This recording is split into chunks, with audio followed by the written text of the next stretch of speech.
If you have flights planned or know someone who does, this will impact you. The FAA planning to reduce flights by 10% at 40 major airports. When we see pressures building in these 40 markets, we just can't ignore it, and we're not going to wait for a safety problem to truly manifest itself when the early indicators are telling us we can take action today to prevent, things from deteriorating. So think about this. The decision could cut thousands of flights per day. The restrictions will go into effect Friday morning. Now, right now, we don't know which airports will be affected, but the FAA is saying that will be announced tomorrow.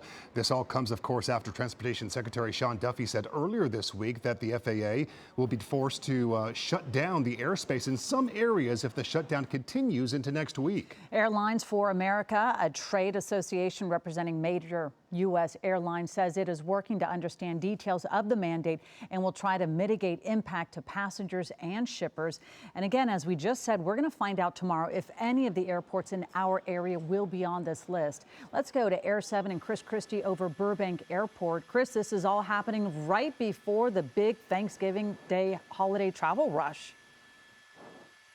Yeah, that's right, Colleen. It's unclear whether our airspace will be affected, whether Burbank, as you can see here, we're over Burbank right now, possibly one of the airports that could be affected as early as Friday. It would be logistically very complicated for airlines to reconnect all of these flights within 48 hours. Most likely, if we're talking about a 10% reduction of 45,000 flights nationwide, you're talking about 4,500 possible cancellations nationwide. Again, a lot of those flights resulting in connecting flights that must be canceled as well, and very hard to see how you would implement that within 24 hours. Again, airlines are just finding out about this now and won't even know which airports will be affected until tomorrow. So realistically, they would only have about 24 hours to implement these cancellations. Again, all of this appears to be somewhat half-baked, we're being told. They are still coming up with an actual plan that isn't even being announced till tomorrow. So again, lots of pieces to fall into place.